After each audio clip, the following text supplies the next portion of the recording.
कपिल जी कहते हैं माँ वैसा ही चला जाता है। भगवान की भक्ति नहीं कर पाता है। इस प्रकार से कपिल जी ने उपदेश किया माँ को। माँ नवदा भक्ति में पहुंच गई। प्रथम भगति संतन कर संगा, प्रथम भगति संतन कर संगा,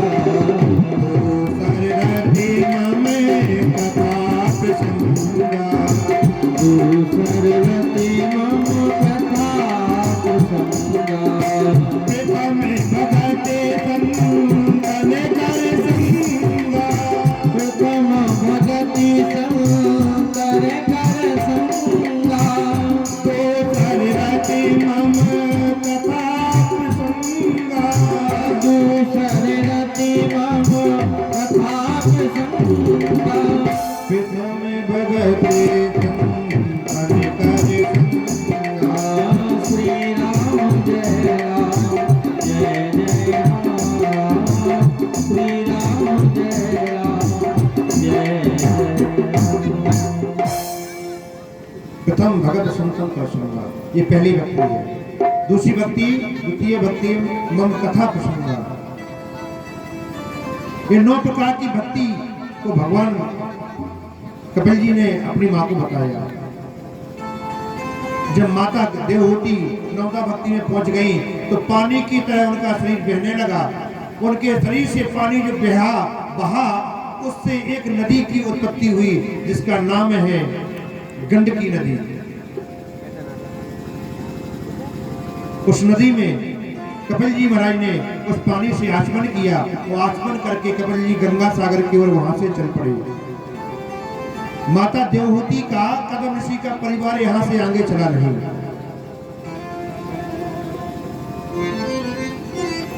मनु महाराज के 2 पुत्र थे जिनका नाम है प्रिय उत्तान पादो,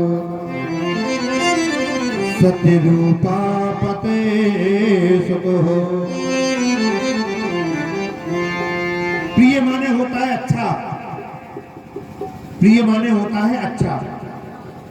उत्तम माने होता है, उत्तान माने होता है जिसका पैर समाज में ऊंचा हो, जिसका पद समाज में ऊंचा हो, उसको कहते हैं उत्तान। महाराज मनु के प्रिय उत्तान पादो सतरूपा पतेस्तो हो 2 पुत्रों का जन्म हुआ था।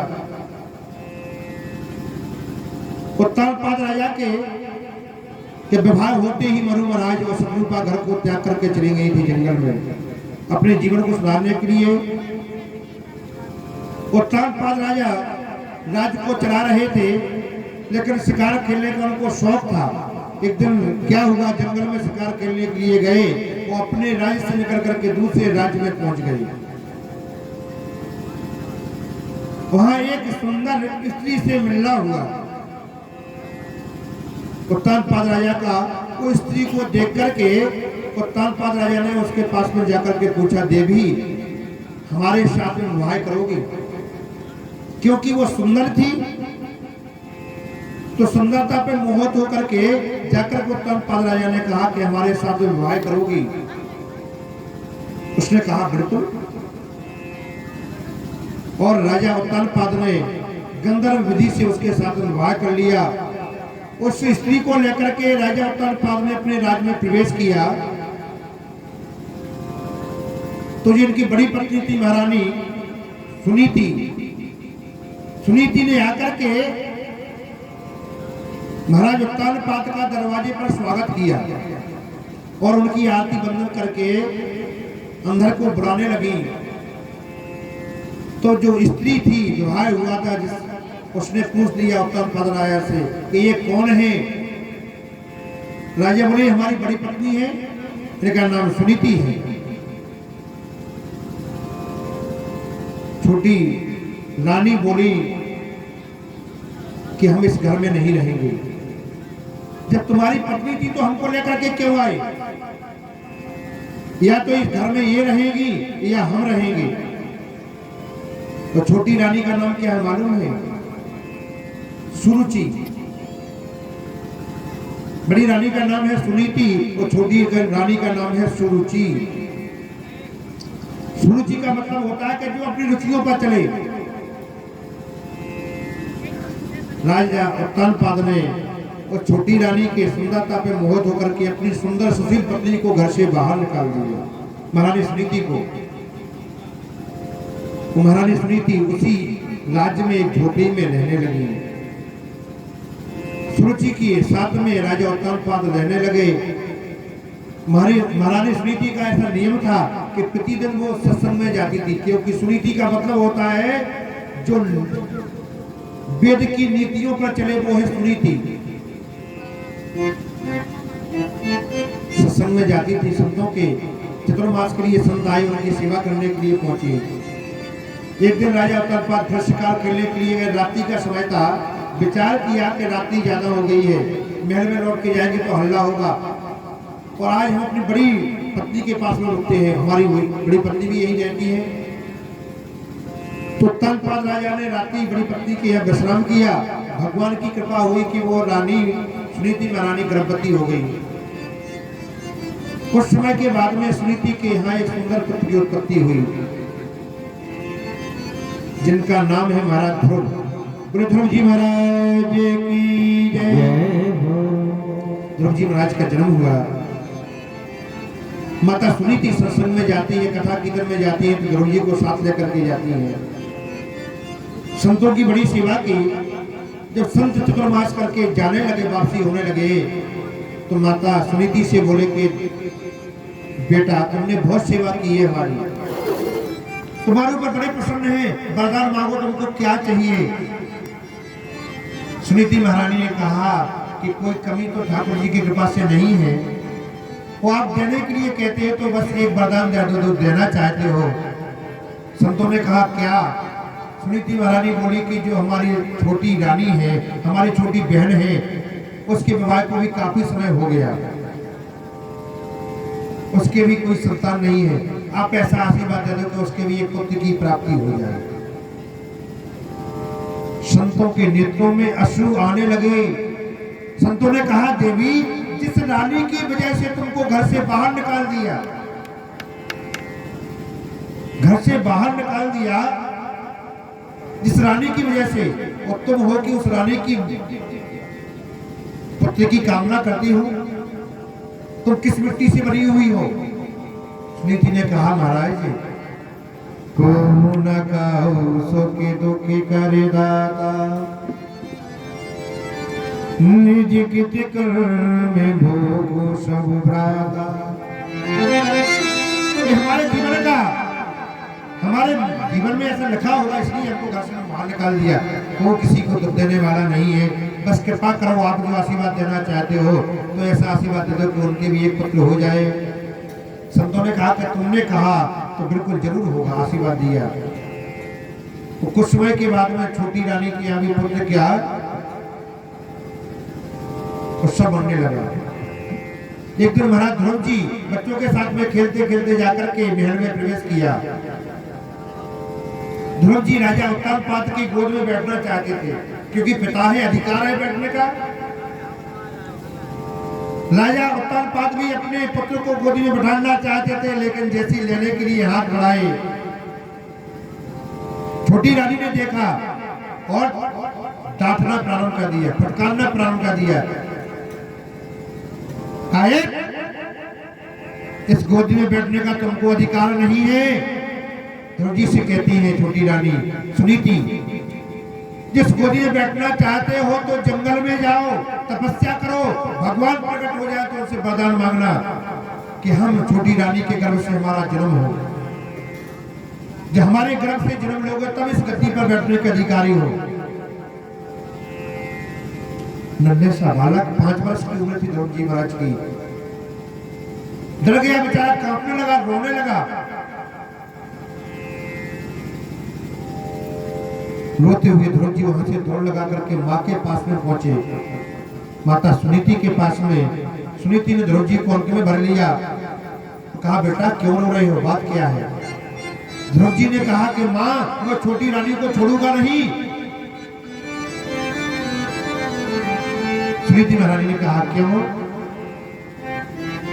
बोला बहुत दुष्ट है वो, उसने ऐसा कहा, कहती जंगल में जाओ, ऐसा करो, प्रकट करो भगवान को। महारानी सुनीति ने कहा कुछ गलत नहीं कहा उन्होंने, अपने से बड़ों के लिए कभी भी गलत नहीं बोलना चाहिए,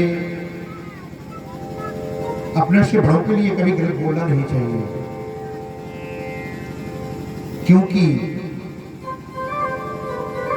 हमारे बोलने से हो सकता है कि परिवार में कलह मच जाए। इसलिए बड़ों को, क्योंकि कहते सब से सेवक धर्म कठोरा,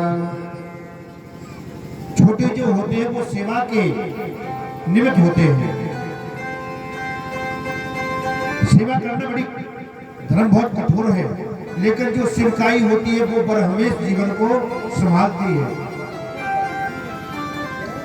माता सुनीति ने कहा कि उन्होंने कोई गलत नहीं कहा है, जंगल में जाना चाहिए, क्योंकि हमारा जन्म तो भगवान को प्रकट करने के लिए तो हुआ है, भगवान की तपस्या करने के लिए हुआ है। ध्रुव जी बोले माता आप भी जंगल में जाने के लिए कहती, वन में जाने के लिए। वन में भगवान नहीं रहते, वन में तो बब्बर शेर रहता है, खा जाएगा। माता सुनीति ने कहा कश्मीर भगवान रहते हैं, भगवान शेर में भी भगवान है। माता सुनीति कहती है हरि व्यापक सरे पग समान, हरि व्यापक सरे पग समाना, हरि व्यापक सरे पग समाना, हरि व्यापक सरे पग समाना, हरि व्यापक सर्वात्म समाना, प्रेम से प्रगट जाना, प्रेम से प्रगट होय में। माता सुनीति कहती है हरि व्यापक सर्वज्ञ समान, भगवान तो कण कण में विराजमान है, भगवान तो हर कण में विराजमान है, लेकिन कामने के लिए, उनके दर्शन करने के लिए हमारे पास में नेत्र नहीं है, हमारे पास में भाव नहीं है कि भगवान हमको मिल जाए। माता सुनीति ने कहा ध्रुव जी जंगल में निकल पड़े, जा रहे थे कि नारद जी का आगमन हो गया। नारद जी ने पूछा बेटा कहां से आए हो, कहां जा रहे हो, किसके पुत्र हो? ध्रुव जी ने बताया कि हम राजा उत्तरपाद के पुत्र हैं। जंगल में कहां जा रहे हो? बोले भगवान को प्रकट करने के लिए जा रहे हैं। नारद जी बोले कि भगवान जंगल में नहीं रहते, भगवान तो मंदिर में रहते हैं, जंगल में तो बब्बर से रहता है, नाश्ता कर जाएगा। ध्रुव जी बोले हमारी माँ ने कहा कि उसमें भगवान रहते हैं। नारद जी बोले चेला पक्का है, विश्वास अटल है। नारद जी बोले बताओ ठीक है, भगवान को प्रकट करने के लिए आए हो, लेकिन रहोगे कैसे, कितनी बार भोजन करते हो? ध्रुव जी बोले माता जी जितनी बार पकड़ करके गोदी में बैठा के करा दे तो उतनी बार कर लेते हैं। नारद जी बोले हाँ माता जी नहीं बैठी हैं, फिर क्या करोगे? बोलो जो हरी इच्छा, जो भगवान की इच्छा हुई वही करेंगे। नारद जी बोले बता के तुमने गुरु मंत्र लिया कि नहीं लिया? क्योंकि बोले गुरु भवनिधि तरह न कोई। नारद जी कहते हैं बिना गुरु के भाव से पार नहीं होता है व्यक्ति। बिन गुरु भवनिधि तरह न कोई।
जिसने गुरु नहीं बनाए उसका जीवन बेकार है, उसकी भक्ति बेकार है, वो भक्ति किसी काम की नहीं है।